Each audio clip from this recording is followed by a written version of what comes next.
దయచేసి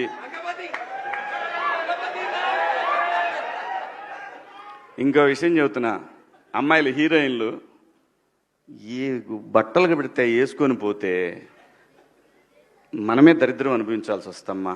ఏమనుకోవద్దు, హీరోయిన్లు అందరూ మీరు అనుకున్నా నాకు పోయేది లేదు, లాగి పీకుతాం మనం, అది వేరే విషయం.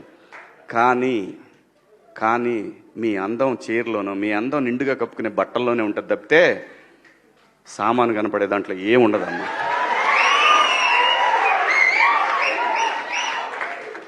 అవి వేసుకున్నంత మాత్రాన చాలామంది చూసినప్పుడు నవ్వుతూ అంటారు, కానీ దేత్రముండ ఎలాంటి బట్టలు ఎందుకు వేసుకుని కాస్త మంచి వేసుకోవచ్చుగా, బాగుంటావు కదా అనాలనిపిస్తుంది లోపల, అనలేము.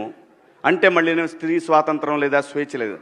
స్త్రీ అంటే ప్రకృతి, ఎంత అందంగా ఉంటే అంత గౌరవం పెరిగిద్ది. ఈ ప్రకృతి అద్భుతంగా ఉంటుంది. అలాగే స్త్రీ మా అమ్మ చక్కగా ఎప్పటికీ గుండెల్లో కనపడతా ఉంటుంది, ఒక సావిత్రమ్మ కానీ ఒక సౌందర్య కానీ. అలాగే ఈ జనరేషన్లో ఇంకా చాలామంది, రష్మిక, చాలామంది అమ్మాయిలు ఉన్నారు. వీళ్ళందరూ ఇంపాక్ట్ క్రియేట్ చేశారు కాబట్టి అమ్మటే చెప్పగలుగుతున్నాం. గ్లామర్ అనేది ఒక దశ వరకే ఉండాలా, ఇంతవరకు ఉంటే పర్లా, అది ఇక్కడికి రాకూడదు. నేనేవాళ్ళే కానీ చెప్పడానికి మళ్ళీ అందరు రేపు పొద్దున పెద్ద పెద్ద వాళ్ళంతా బయలుదేరతారు, మాకు స్త్రీ స్వేచ్ఛ లేదు. స్వేచ్ఛ అనేది అదృష్టం. ఆ స్వేచ్ఛని కోల్పోవద్దు.